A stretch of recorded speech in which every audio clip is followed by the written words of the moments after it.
A number of cable news networks have decided that they will no longer just carry Donald Trump's rallies, which are just, thinly veiled as coronavirus press conferences, because of all the lies and misinformation that we hear from Trump. So since cable news networks have decided that they're not just going to let it run live and they're going to do context and fact checking, and cut away from his press conference, Geraldo Rivera is upset about this because he does not want journalists to do their jobs. That is the wrong thing to do. You don't want to fact check. You don't want to provide context. You just want to allow Donald Trump to campaign when he's supposed to be addressing the public factually on the coronavirus. So first, he put out a tweet saying, to my colleagues at MSNBC and CNN, your decision to cut away from or not carry daily presidential corona briefing not only hurts your ratings, but more importantly, is a disservice to your viewers. Let Donald Trump and experts make their point, then fact check or bust their chops. And then he went on Hannity's show and repeated the point with a little more elaboration. The just psychotic rage against this man, even during a national pandemic. We don't even want to carry his press conferences. How do you react to it all? I tweeted out today to my colleagues at MSNBC and CNN that I thought it was really amateurish of them to not carry the president's task force briefing, that they were doing not only harming themselves in terms of rating, but doing a disservice to their audience. Disagree, but Cenk, I'll let you make your case before I jump in.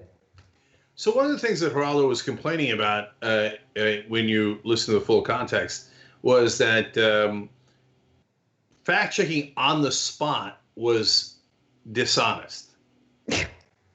No, that would be the opposite of what a fact check is. Now, if he said, hey, wait, the fact check is not accurate, and has the media done that before? Absolutely, right? If it's not accurate, okay, then great. Then criticize him for that and give the accurate statement. But no, he seems to be genuinely bothered that they're fact-checking him on the spot. There's two different issues. One is not carrying it, the other is fact-checking him.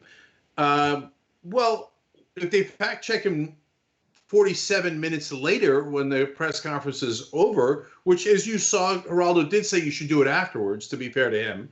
But if you do it 47 minutes later, it's a lot of the people who were watching earlier aren't there anymore. They're not going to see it. So that's why it's so important to do it on the spot. So if he says, for example, hydrochloroquine is a miracle drug and it's definitely going to cure you, you should write, FDA did not approve. Be careful. Consult your doctor, because otherwise you're literally broadcasting something that's a danger to people's lives. I don't know if you guys saw the story. The CIA put out a notice secretly to their own agents saying, do not take it. It could actually cause significant heart problems and could endanger your life. So while Trump is saying one thing, the CIA is saying something else. And so anyway, I can't believe that there's an argument against fact-checking, but there is. No, I mean, Fox News is shameless. And right now they're facing a lawsuit because of their own misinformation regarding coronavirus, because people are literally dying due to that misinformation. And in response to that lawsuit, they admitted that the Constitution protects inaccurate information, that, they're protected by the First Amendment. So they admitted that they spread misinformation, which I think is actually pretty incredible. But that kind of stuff usually doesn't get a lot of widespread attention or news coverage. But people should know Fox is fully aware that they spread misinformation, that they're agents of chaos, and they have no interest whatsoever in protecting you, giving you the information you need to stay safe. This is all a giant, state TV type of business, which is pathetic.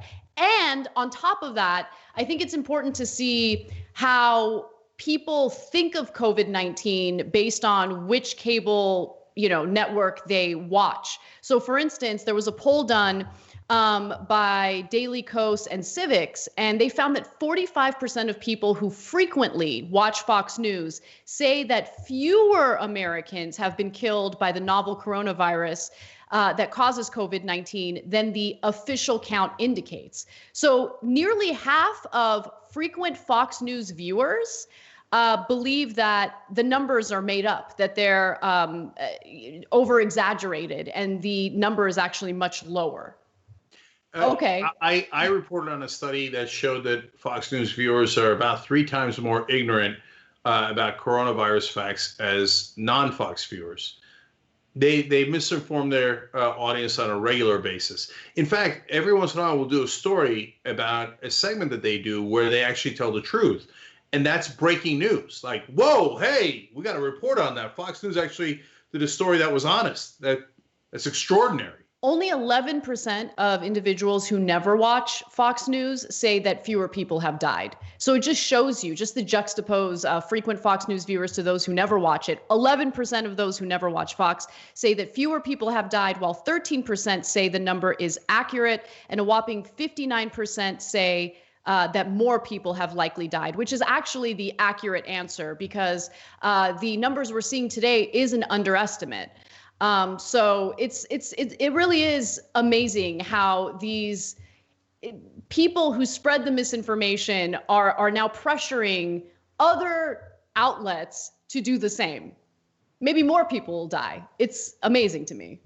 Anyway. By the way, if you're wondering why it's an underestimate, a lot of people never got tested for COVID-19 because the tests weren't there. They pass away and they don't officially get counted as a coronavirus death when they were. And there was other situations like in New Jersey just happened today where over a dozen people had died in a nursing home and they hid it. So that also are more coronavirus deaths than were in the original official count. And that's why that's true. Last thing, though, is, I mean, George Orwell, I maybe he wouldn't even believe it. He's like, look, I wrote it, but come on, are they really going to do it to this extreme? But here we have Geraldo basically saying that doing honest fact-checking is a form of dishonesty. Thanks for watching The Young Turks. Really appreciate it. Another way to show support is through YouTube memberships. You'll get to interact with us more. There's live chat emojis, badges.